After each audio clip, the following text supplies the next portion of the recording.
If you're watching this video, it's probably because you're a leader who's leading an organization that has clients or donors that you want to engage in the activities of your organization. So in this video, we're going to use a case study to talk about how to communicate effectively with your donors or your clients so that they might engage in the opportunities available to them in your organization.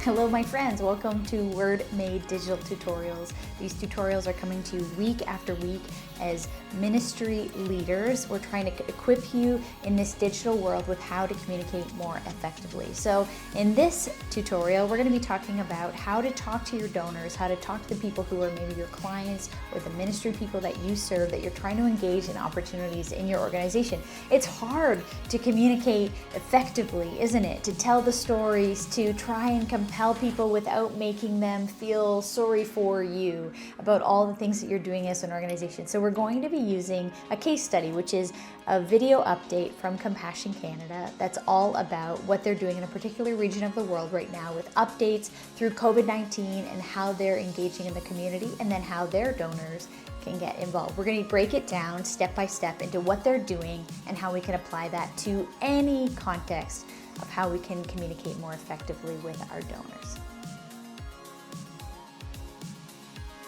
Okay, let's watch the first section of this video. Greetings, Compassion. From March through July 2020, our church partners distributed over 1.3 million emergency food packs. They were also able to give hygiene kits to more than 478,000 people and provide much needed medical and health support to nearly 32,000 people. Okay, point number one, you want to use real data when you communicate. This video takes the first about 20 seconds to talk about statistics and data of what's really going on and the effects of the ministry in the local community. So whether you want to talk about numbers of people who've been baptized, you want to talk about people who've come through your doors, whatever numbers you have that are real, honest, and measurable, you want to offer those to people. It gives people a sense of where you're going, where you've come from, how growth has happened, but also a sense of scale of what they're a part of and how it's impacting people. You want to give real data and numbers because one, some people are data hungry. It's that left brain, right brain thing. Some people want that kind of data just to feel secure in what they're giving to and what they're participating in. But more than that, it paints a picture and tells a story. The data helps us understand the larger scope of the thing that we're part of in our ministry. And they do this amazingly in this video, talking about thousands and thousands of people that they're helping, all kinds of kits and community projects that are engaging in the local community. Okay, let's keep watching. Our national office staff are also staying very close contact with our church leaders by using Zoom and WhatsApp and using other mobile-based tools. Our national directors are scheduling meetings with pastors to discuss about reopening plans for the program and the projects. National office staff are holding follow-up meetings to make our child protection remain an important focus among our church partners.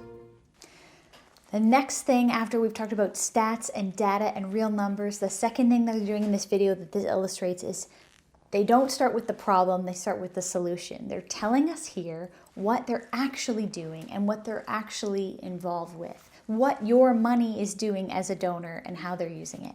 So it's beyond just the stats, but it gets into more of the details. You know, maybe you as a church staff are feeling that pressure right now too, because people are sort of wondering, what is the staff of the church doing all day if the church is closed or, we can't gather on Sundays perhaps right now? What's going on over there? This is the opportunity where you want to be clear about what you are doing. Beyond just the stats and the numbers, we want to talk about illustrations of the actual things you are doing day to day, the ways you're engaging, the ways you're building the community, the ways you're doing the mission that you set out to do. You want to tell them what you are doing before you tell them the need about what you aren't. I love that it starts positive, that it's bringing energy and hope and what's working before they talk about what isn't working and the ways to engage. We don't want to start with, here's the problem we need you to fix. We want to inspire first. We want to bring this kind of energy of what's happening, what God is doing, and how He's moving. Now, the other thing that I want you to notice both in this section but all throughout the video is the use of real photos and video. Now, can't stress this enough that the need for real photo, not just stock photo and video, is so key if you want to tell the story and engage donors of your own ministry community. You know, maybe you don't have a ton, but even if you just have some that can be captured on a cell phone or things that can be filmed just on a phone, if that's all that you have, we want to see the real photo, the real video. It builds trust, it builds connection, and people know the difference often between a video that was stock video, like I have to sometimes use in these videos that we're making together, or video that is from the community that you are ministering to. If you want to make the biggest impact and connect with the hearts and minds of donors or of the people you're trying to engage as clients, you want to make sure that the content you're showing them is of real community work, ministry work that you are doing. Okay, let's continue with the video. Church partners are invited to take part in weekly devotions. They're also being provided with resources to help with their continued learning and discipleship needs. Let me also share a miracle that has taken place in our restricted countries. The Lord has used this difficult time to give us favor with local governments. In Bangladesh and in Sri Lanka, our national offices were able to develop a strategic partnership with the government entities to help their communities survive the virus outbreak.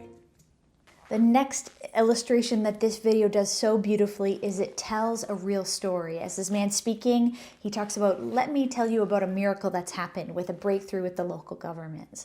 You want to connect with your donors, your clients, your community through a real story. Can you tell a story that is of a person that you can name? People who you can show video footage or photography of is a huge win here. But the idea is you want to tell not just broad stroke statistics and what you're doing and how you're using their donor dollars, but you also want to tell them a specific story, an illustration that paints a picture of what the whole ministry is doing. And you know, this is really a miraculous story too, how Compassion has been able to break through this virus situation with favor with local governments that normally would be quite closed off to any Christian ministry. So it's an amazing story to tell, and if you have a story that is amazing to tell, don't forget to tell your donors. They aren't in the office with you every day, so they don't get to hear these amazing and inspiring stories unless you tell them. And if you don't tell the stories of what God is doing in your community, the specific stories of how God has worked, then who else will tell them? You're the only one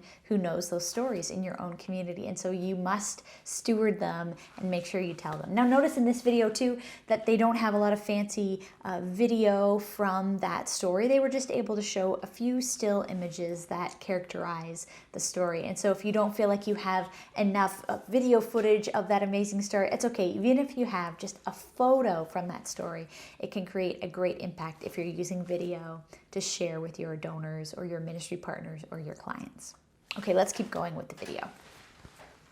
So may I request you to please keep Asia region in your prayers. Pray for the church that she will be strong.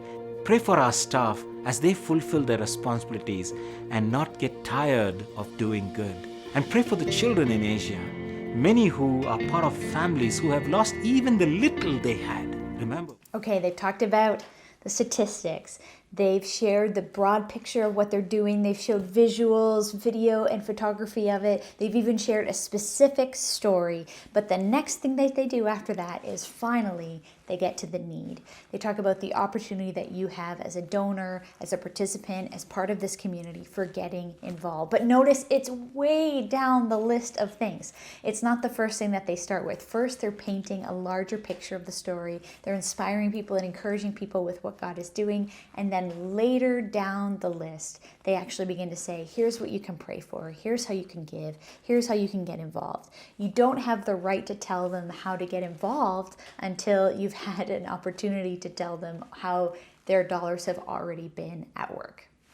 Remember, we are one Compassion family and we are one in Christ. Thank you, Compassion.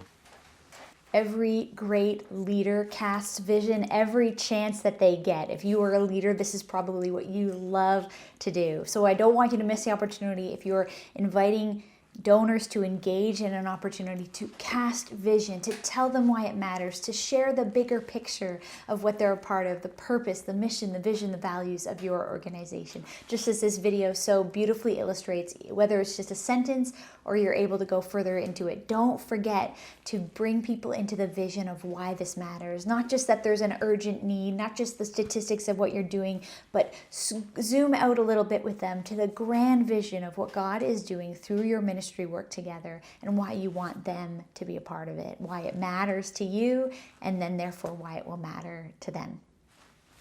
And may God abundantly bless you.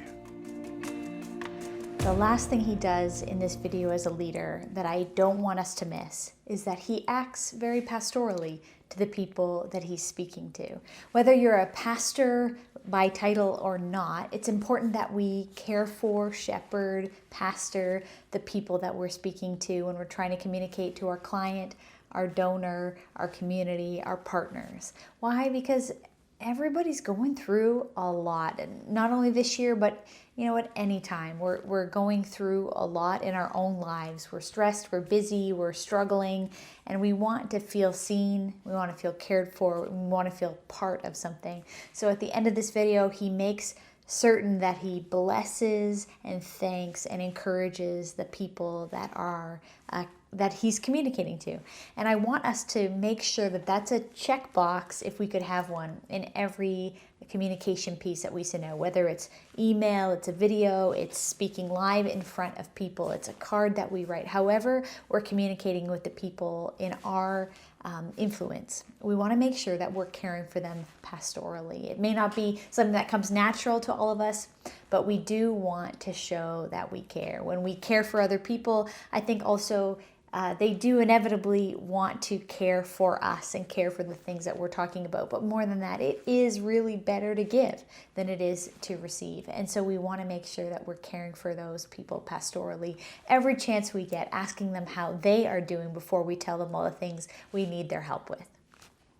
I hope this video encourages you. It's a practical step-by-step breakdown of a compassion video that really illustrates beautifully how we should be communicating ourselves when there's needs in our community, when there's an opportunity in our community for people to be involved in.